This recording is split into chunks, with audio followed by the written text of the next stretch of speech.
Hey guys, what is going on? Anthony here with Pistons Talk. Hope you guys are having a great weekend so far. What I wanted to do in today's video was do a 2024-2025 Detroit Pistons depth chart. Now, I know the Pistons still have some cap space that they do need to spend. Now, I don't know whether that's a trade, whether it's a player that they're looking, maybe it's a veteran backup point guard, maybe it's more center depth. I don't know, but we're going to do a depth chart. We're going to have fun with this. This should be a fun little video. I think a lot of you guys are going to have very strong opinions about what my depth chart is because it's probably going to be different from yours and maybe different from your friends. But let's get into it. Let's start with the starting lineup because I think that's a very debated conversation right now among Pistons fans, okay? Cade Cunningham at point guard, I think we can all agree there, right? Now, shooting guard in the backcourt. I think a lot of you would probably put Ivy there. I think you would. I think I've seen some of you put Malik Beasley. I've even seen some of you put shooting guard. I have not seen an individual that has the balls to put Wendell Moore in the starting lineup at two guard. I just haven't. No shout out Wendell Moore, but I don't think he's going to be in your Detroit Pistons starting lineup. I just don't. Personally, I think where I'm at is Malik Beasley makes sense next to Cade in the backcourt, and I'll explain why. Malik Beasley is a high volume 3-point specialist. And I think that's something that Cade does need in the backcourt. He needs a shooting guard that he can rely on to make open 3-point shots. The type of attention that Cade Cunningham is going to demand with opposing defenses, there's going to be a lot of opportunities for Malik Beasley to make a lot of 3-point shots this upcoming season, and that's why I'm going to have him shooting guard next to Cade in the backcourt. Now, small forward, this is where I think it gets really fun and very interesting. Now, if you just wanted to say, screw it, let's have a no defense lineup, you would probably go Simone Fontecchio, I would assume. But I think that the JB Bickerstaff and the Pistons want some defense out there. So that's why I'm going to put Asar Thompson in at small forward for your Detroit Pistons, okay? I think Asar at small forward makes sense. He's working with Fred Vincent every day on his jump shot. He just recently got cleared about a week or two ago. Trajan Langdon did say at his presser, and he said on NBA TV during the Pistons' first summer league game.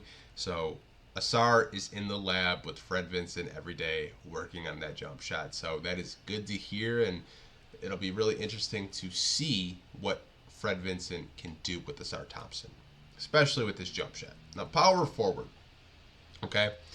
Now, last year, Isaiah Stewart was right here. Now, I don't think the Detroit Pistons are going to start Isaiah Stewart at power forward, and I don't think he's going to be in the starting lineup. I think what they're going to do is they're going to have Tobias Harris here at power forward for the Pistons. You just signed this guy for a 2-year contract, $52 million, and he's a guy that can score at all three levels. He can put the ball on the floor. He can hit open 3-point shots, and he's got a pretty decent mid-range game. I think the Pistons are going to play Tobias Harris at power forward. Center. I don't think this is something that you should even debate. It's going to be Jalen Duren. It's Jalen Duren's spot, okay? There's no competition at the center position. You're not putting Stu here. You're not putting Paul Reed here. You're putting Jalen Duren. Jalen Duren is your starting center. So your starting five, again, would be Cade Cunningham, Malik Beasley, Asar Thompson, Tobias Harris, and Jalen Duren. Now let's go into the second unit because I think the second unit can be very fun. There's a lot to get into in terms of lineups, a lot of creativity, a lot of creative things you can do, right? Some people are kind of like warming up to the idea as Marcus Sasser as a backup point guard because that's kind of where he might have to play considering the type of minutes that are going to be available right now because the Pistons just brought in Malik Beasley and Tim Hardaway, so there's probably not a whole lot of minutes for him to play shooting guard, but I don't actually have Sasser as my backup point guard right now.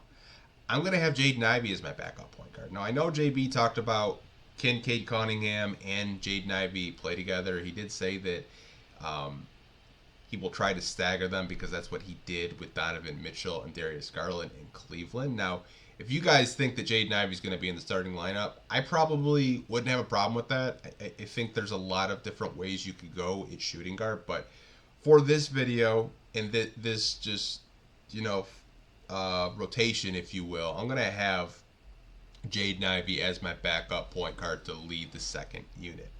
Now, for shooting guard, I'm going to have Tim Hardaway Jr. Next to Jaden Ivey in the backcourt to back up Malik Beasley. This is a guy that you did trade for. You got 3 second-round picks to take on his contract for a 1-year deal. He's a guy that was the 3rd or 4th leading scorer with the Mavericks last year. Just instant offense, and he's going to probably be one of your high scoring options off the bench, in my personal opinion. I think that there's a lot of things that he does that some Pistons fans are really going to like. Now, they do not have Ron Holland in this Fanspo database, and that's to be expected. He's a rookie. They don't have Bobby Klitman in their rotation either. But I'm going to have Ron Holland right here backing up Asar Thompson. I think defensively, he's NBA ready. I think offensively, it's still a work in progress. I think his jump shot looks great. There are things that I think he can work on, adding more weight so he does not get his shot blocked as much as he is in the Summer League right now. But I think, once he adds a little bit more weight, more bulk, that's not going to happen as often. But he is going to be my backup small forward. I will add a picture of him right here so you guys can see it as I'm editing this video. It's just, as I'm doing it right now, he's just not here. For backup power forward, I'm going to have Simone Fontecchio backing up Tobias Harris. This is a guy that you traded for last year. You only had to trade Kevin Knox in a second, basically.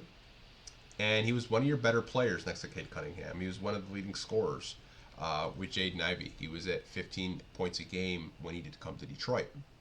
And this is a guy that you got really freaking cheap, too, by the way, to come back to Detroit, to re-sign with the Pistons. So I think he's going to be a player that I would not be surprised if he does have another breakout season with Detroit. He's going to have a lot of opportunities to shoot the basketball, and I think he's going to be probably one of my favorite players to watch. It's not because I'm Italian either. I just really like Simone Fontecchio. Some people think I play favoritism because he's Italian. That's not it. I like Fontecchio. So the backup center position, I think, is interesting. I think you could have Paul Reed here, but I also think you could have Stu. I'm going to put Stu here as a backup center. I don't think they're going to do this too big thing with Duren and Stu like they did last year. I think Tobias and Duren will be your front court. But I do think Stu is going to kind of play a traditional backup 5, just energy guy off the bench for the Pistons. And obviously you're going to have Ron Holland right here. Now, for the third string guys, I think what you're probably going to have is you're going to have Sass right here at point guard.